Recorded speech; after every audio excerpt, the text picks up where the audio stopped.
Sientes un vacío que nada parece llenar. Has orado, has luchado, has mantenido la fe, pero la soledad y el agotamiento espiritual te susurran al oído que ya no puedes más. Te preguntas dónde está Dios en medio de tu silencio, de tu desierto personal. Y si te dijera que los más grandes hombres de fe, los gigantes de la Biblia, se sintieron exactamente igual?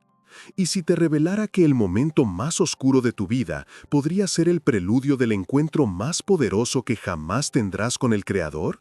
La historia que estás a punto de escuchar no es solo un relato antiguo, es un mapa para tu alma cansada. Contiene el secreto para transformar tu mayor momento de debilidad en tu punto de inflexión definitivo. Quédate hasta el final, porque la revelación que te espera en la quietud de una cueva puede cambiar el rumbo de tu vida para siempre. Por cierto, un dato curioso, un gran porcentaje de las almas que reciben bendición a través de estos mensajes no están suscritas al canal. Si sientes que este contenido es para ti, te invito a que te suscribas ahora mismo. No es solo un clic, es una declaración de que quieres seguir creciendo en tu fe y no perderte ni una sola palabra que Dios tiene para ti. Hazlo ahora y continuemos este viaje juntos. Hubo un tiempo, amigo mío, en que toda una nación perdió el norte, extravió su alma en la búsqueda de cosas pasajeras. Imagina un pueblo entero, el pueblo elegido por Dios, olvidando la fuente de agua viva para cavar sus propias cisternas rotas, que no retienen el agua. Buscaban la prosperidad, la lluvia para sus campos, la seguridad en sus fronteras, y para ello decidieron que era más fácil arrodillarse ante ídolos de piedra y madera, ante dioses inventados llamados Baal. Cambiaron la gloria del Dios eterno por la promesa vacía de un trozo de madera tallada. Y es precisamente en esos momentos de amnesia espiritual, cuando una nación entera se olvida de su Creador, que una voz debe alzarse. No por elección propia, no por buscar protagonismo, sino por una necesidad divina, por una urgencia del cielo. Esa voz pertenecía a un hombre llamado Elías, un hombre forjado no en los palacios, sino en la crudeza del desierto. Un hombre cuya única riqueza era su inquebrantable fe en el Dios de Israel. Piensa en la escena.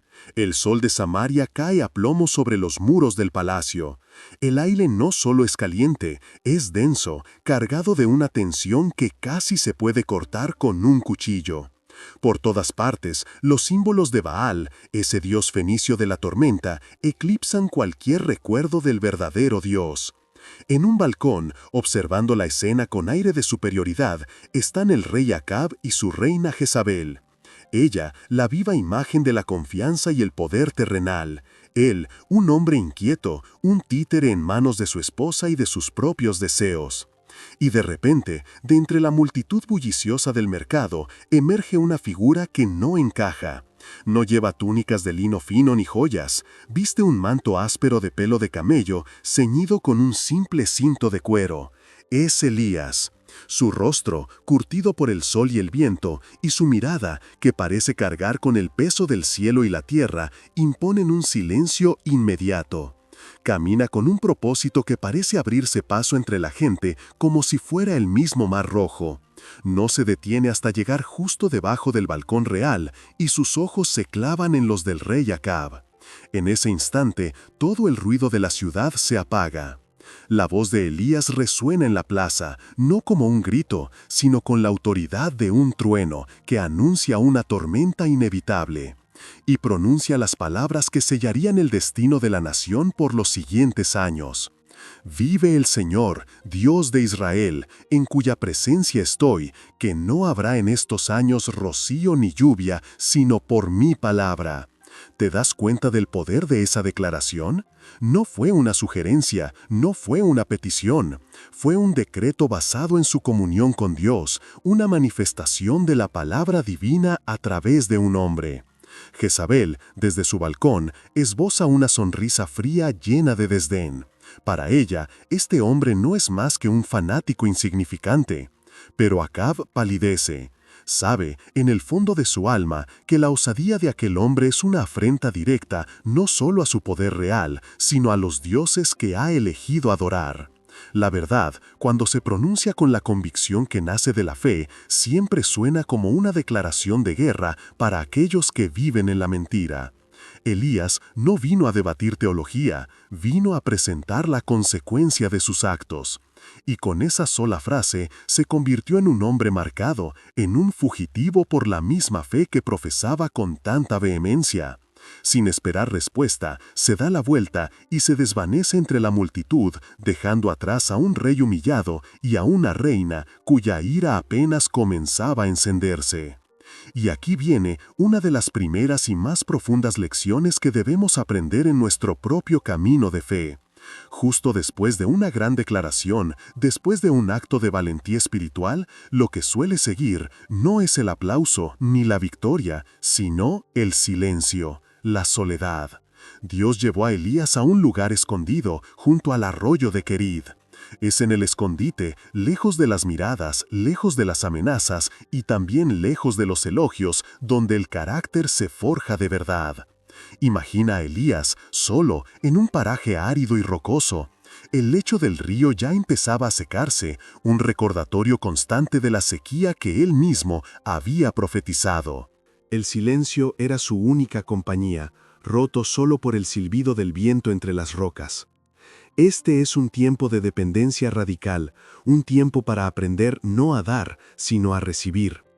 Es el momento en que Dios nos enseña que nuestra fuerza no reside en nuestras capacidades, sino en nuestra habilidad para confiar en su provisión, incluso cuando todo a nuestro alrededor parece secarse y morir.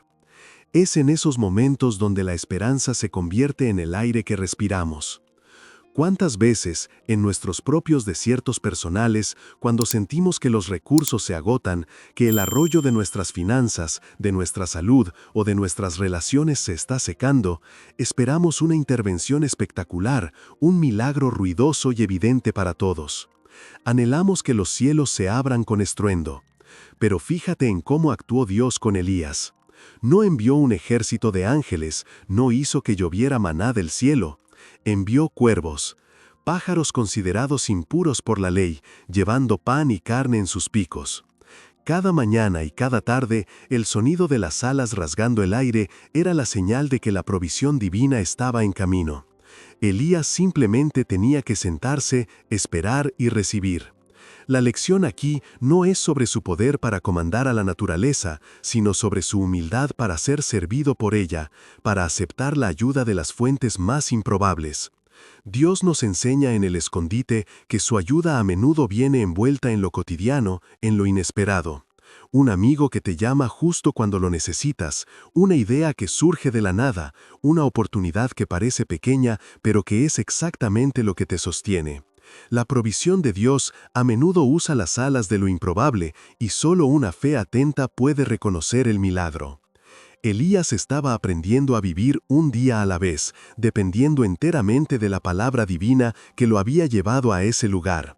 No tenía reservas, no podía almacenar la comida para la semana. Cada día era un nuevo examen de fe. ¿Vendrán los cuervos hoy? ¿Se secará por completo el arroyo? Esta es la esencia de la vida de fe que Jesús nos enseñaría siglos después. No os afanéis por el día de mañana. A cada día le basta su propio afán.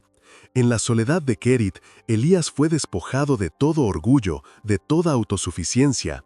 No era el gran profeta que desafiaba a reyes, era un hombre vulnerable que dependía de unos pájaros para no morir de hambre.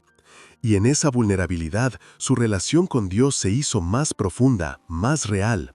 Aprendió que la obediencia no siempre te lleva a lugares de comodidad y abundancia visible, sino a lugares de dependencia total, que es donde la verdadera abundancia espiritual se encuentra. Este entrenamiento en el desierto era crucial porque la prueba que le esperaba sería mucho mayor y necesitaría una fe que no se basara en lo que veía, sino en aquel que lo había enviado. Pero los arroyos en la vida se secan, es una ley espiritual. Cuando una fuente de provisión se agota, no significa que Dios te haya abandonado. A menudo es su manera de decirte, levántate, es hora de moverte. He preparado algo nuevo para ti en otro lugar. El arroyo seco de Kerit no fue un fracaso, fue una graduación. Elías había aprendido la lección de la dependencia y ahora Dios lo iba a llevar a un nivel superior de fe, a un lugar aún más improbable, Sarepta, una ciudad en territorio pagano, en la tierra de la misma Jezabel que quería matarlo. Y no lo envió a la casa de un hombre rico y poderoso. La palabra divina lo dirigió a la persona más desamparada de una ciudad moribunda por la sequía, una viuda pobre que estaba al borde de la inanición. Este es el camino de Dios, un camino que a menudo desafía toda lógica humana y nos obliga a caminar sobre las aguas de lo imposible, sosteniendo únicamente nuestra fe y nuestra esperanza. Al llegar a las puertas de la ciudad de Sarepta, Elías, más delgado pero con la misma intensidad en la mirada, ve a una mujer recogiendo leña. Sus movimientos son lentos, el reflejo del hambre y la desesperación que consumen la tierra. Él, un hombre de Dios, le pide dos cosas que son casi un insulto en medio de esa escasez: agua y pan. La respuesta de la mujer es un retrato desgarrador de la desesperanza. Vive el Señor tu Dios, que no tengo pan cocido, solamente un puñado de harina tengo en la tinaja y un poco de aceite en una vasija. Y ahora recogía 2 leños para entrar y prepararlo para mí y para mi hijo, para que lo comamos y nos dejemos morir. Fíjate en la crudeza de sus palabras. No era una posibilidad, era una sentencia. Su plan era una última comida y luego la muerte. Había perdido toda esperanza. Y es justo en ese punto, en el abismo de la desesperación humana, donde la fe tiene la oportunidad de brillar con más fuerza. Elías no la mira con lástima, sino con una convicción que ve más allá de la tinaja vacía y del aceite escaso. La respuesta de Elías es uno de los mayores secretos del reino de Dios, una llave que desbloquea el milagro. No temas, le dice, ve, haz como has dicho, pero hazme a mí primero de ello una pequeña tortilla cocida y tráemela, y después harás para ti y para tu hijo. Detengámonos aquí. Esto es radical. La lógica humana grita, imposible, egoísta. Pero la lógica de la fe es diferente. La fe no te pide lo que te sobra, te pide tu último puñado de harina. Te pide que en tu momento de mayor necesidad siembres una semilla de generosidad y obediencia en lugar de una semilla de miedo y acaparamiento. Es una invitación a actuar como si la promesa de Dios ya fuera una realidad. Y luego le da la promesa, la palabra divina que sustenta la petición. Porque así ha dicho el Señor, Dios de Israel: la harina de la tinaja no escaseará, ni el aceite de la vasija disminuirá, hasta el día en que el Señor haga llover sobre la faz de la tierra. La viuda no fue llamada a tener fe en Elías, el hombre, sino a participar activamente en un milagro de Dios, usando lo poco que tenía como catalizador. Imagina la batalla interna de esa mujer. Miraba a este extraño profeta, luego a los 2 míseros leños en su mano, el símbolo de su rendición. Todo su instinto de supervivencia le decía que protegiera lo poco que le quedaba para su hijo. Pero había algo en la mirada de Elías, una autoridad que no era humana, una paz que desafiaba la hambruna que los rodeaba. Tomó la decisión más ilógica y a la vez la más sabia de su vida. Creyó, obedeció, puso la promesa de Dios por encima de su realidad visible, y al hacerlo, su cocina se convirtió en un altar, y su último puñado de harina en una ofrenda que desató un flujo inagotable de provisión divina. La tinaja nunca se llenó hasta rebosar, pero cada vez que metía la mano había suficiente para ese día. El aceite nunca llenó la vasija, pero cada vez que la inclinaba salían las gotas necesarias. Este es un milagro que nos enseña sobre la fidelidad diaria de Dios. Él no siempre nos da un almacén lleno, pero nos da el maná de cada día. La fe de esta mujer, una fe que Jesús mismo elogiaría siglos después, nos enseña que la obediencia a la palabra divina, incluso cuando parece una locura, es el camino directo a experimentar lo sobrenatural en nuestras vidas. Pasan 3 largos años. 3 años en los que la tinaja de harina y la vasija de aceite de una viuda pagana fueron el único lugar de Israel donde la provisión de Dios fluía visiblemente. Y finalmente llega el momento de la confrontación. Dios le ordena a Elías que se presente ante Acab. El escenario elegido es el Monte Carmelo. Imagina la escena, es puramente cinematográfica. En la cima de la montaña se congrega una multitud inmensa de israelitas, con los rostros llenos de duda y expectación. A un lado, 450 profetas de Baal, ataviados con sus ropas ceremoniales, arrogantes, seguros de su poder y del favor de su Dios. Al otro lado, una figura solitaria, Elías, solo. El contraste es brutal y habla por sí solo. El rey Acab observa desde un lugar privilegiado. Su rostro es una máscara de incertidumbre, atrapado entre el profeta de Dios y los profetas de su esposa. La tensión es máxima. El alma de una nación pende de un hilo, y todo se decidirá en esa cumbre. La voz de Elías, una vez más, corta el aire como un cuchillo afilado, dirigiéndose directamente al corazón del pueblo. ¿Hasta cuándo claudicaréis vosotros entre dos pensamientos? Si el Señor es Dios, seguidle, y si Baal, id en pos de él. ¡Qué pregunta tan poderosa, tan relevante para nosotros hoy! El pueblo, atrapado en su sincretismo, en su deseo de tener un poco de Dios y un poco del mundo, no responde. El silencio es su confesión de culpa.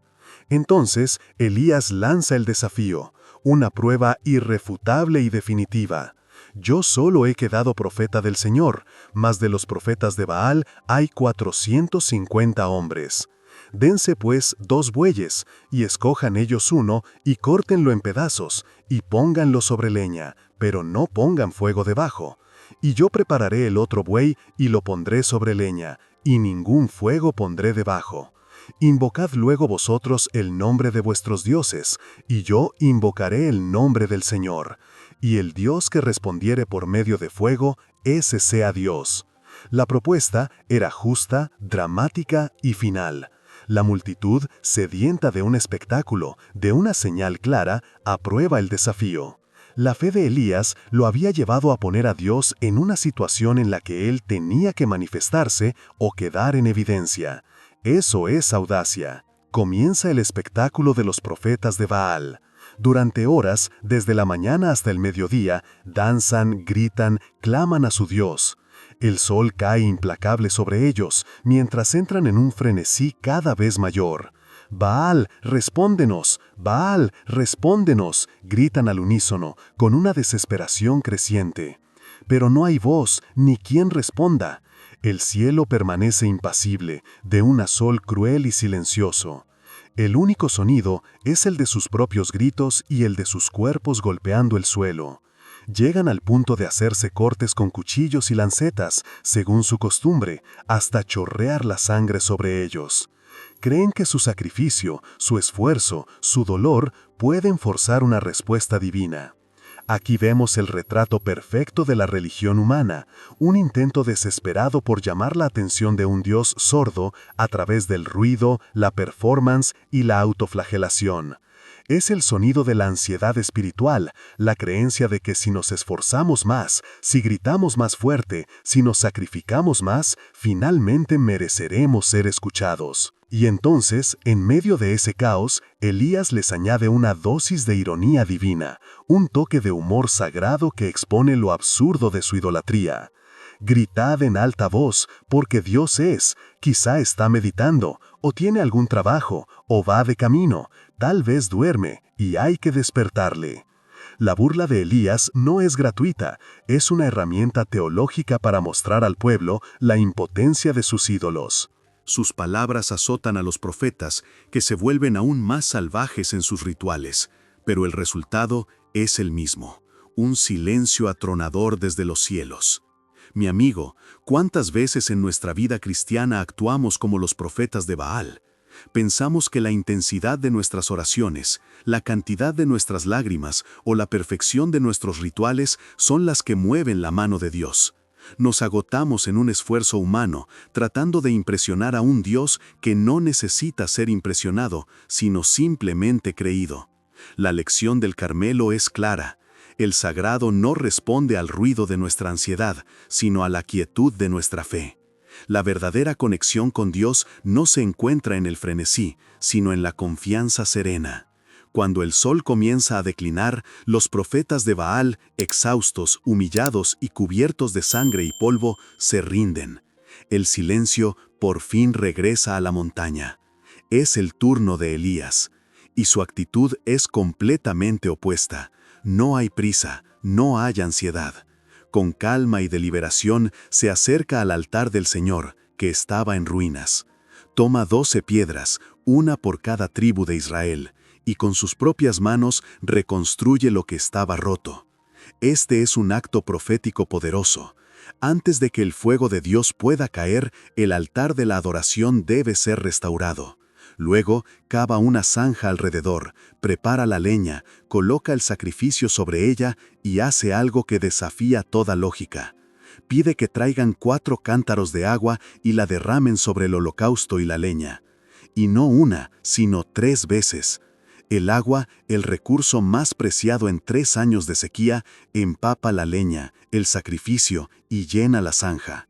Humanamente, acaba de hacer que el milagro sea aún más imposible. Este es el lenguaje de la fe audaz, crear una situación en la que solo una intervención divina, un milagro innegable, pueda dar la victoria. Entonces Elías se acerca. No hay gritos, no hay danzas, no hay cortes. Simplemente eleva su rostro al cielo y hace una de las oraciones más sencillas y poderosas de toda la Biblia. Señor, Dios de Abraham, de Isaac y de Israel, sea hoy manifiesto que tú eres Dios en Israel, y que yo soy tu siervo, y que por mandato tuyo he hecho todas estas cosas. Respóndeme, Señor, respóndeme, para que conozca este pueblo que tú, oh Señor, eres el Dios, y que tú vuelves a ti el corazón de ellos. Su oración no se centra en él, sino en la gloria de Dios y en la restauración del pueblo. No pide fuego para su propia vindicación, sino para que el corazón de la gente vuelva a Dios. Es una oración de pura fe, basada en la relación y la obediencia. Y tras un instante de silencio absoluto, el cielo se rasga. Fuego. Un fuego sobrenatural, una columna de poder celestial desciende y consume no solo el sacrificio y la leña, sino las piedras, el polvo y hasta el agua que estaba en la zanja. Fue tan absoluto, tan innegable, que la multitud, aterrorizada y asombrada, cae rostro en tierra y grita al unísono la verdad que habían olvidado. El Señor es Dios, el Señor es Dios. Ese fue el clímax. El momento de la vindicación total, el poder de Dios manifestado de la forma más espectacular posible, la prueba irrefutable que silenció a los escépticos. Elías estaba en la cima del mundo, no solo geográficamente en el Monte Carmelo, sino espiritualmente. Había desafiado a un imperio y había vencido. Había restaurado la honra de Dios ante la nación, había hecho que el cielo obedeciera su voz. Y es precisamente aquí, en el punto más alto de nuestras vidas, en el momento de nuestra mayor victoria, donde a veces somos más vulnerables a la caída más profunda. Creemos que después de una victoria así, todo será más fácil, que los problemas desaparecerán. Pero el enemigo espiritual a menudo lanza su contraataque más feroz no cuando estamos débiles, sino justo después de que hemos demostrado una gran fortaleza, cuando nuestras reservas emocionales y espirituales están al mínimo. Elías estaba a punto de descubrir esta dolorosa verdad. La noticia de lo ocurrido en el Carmelo, incluida la ejecución de los profetas de Baal, llega a oídos de la reina Jezabel. Un mensajero, todavía sin aliento, le relata cada detalle. El rostro de la reina se transforma en una máscara de furia helada. No grita, no pierde la compostura. Su voz, cuando finalmente habla, es un susurro letal, mucho más aterrador que cualquier grito. Dirigiéndose al mensajero, pero con la mirada perdida en el horizonte, como si pudiera ver a Elías a través de los muros, dice: «Así me hagan los dioses, y aún me añadan, si mañana a estas horas yo no he puesto tu persona como la de uno de ellos». Una sola frase, una amenaza de muerte de una mujer consumida por la ira. Y eso, mi amigo, eso fue suficiente para quebrar al hombre que había invocado fuego del cielo. Después de enfrentarse a 450 profetas, a un rey débil y a toda una nación, fue la amenaza de una sola persona lo que lo hizo huir por su vida. No era tanto el miedo a morir, sino lo que la amenaza representaba, que a pesar del milagro más grande que Israel había visto en generaciones, en el corazón del poder nada había cambiado. La victoria se sentía hueca, vacía. El agotamiento físico, emocional y espiritual que había estado acumulándose durante 3 años finalmente le pasó factura y lo derrumbó. Lo que sigue es una de las escenas más humanas y conmovedoras de toda la Biblia. Elías corre, no camina, no se retira estratégicamente, huye. Es una fuga desesperada, impulsada por el pánico. Llega a Beerseba, deja a su criado atrás y se adentra solo en la inmensidad del desierto. Fíjate en la ironía. El hombre que había confiado en Dios para detener la lluvia, para ser alimentado por cuervos, para multiplicar la harina y el aceite, y para invocar fuego del cielo, ahora corre por su vida por la palabra de una mujer. ¿Esto lo convierte en un hipócrita o en un débil? No, lo convierte en humano. Nos muestra que la fe más grande puede coexistir con el miedo más profundo. El agotamiento, lo que hoy llamamos burnout, es una realidad espiritual. Puede visitarnos justo después de nuestras mayores victorias.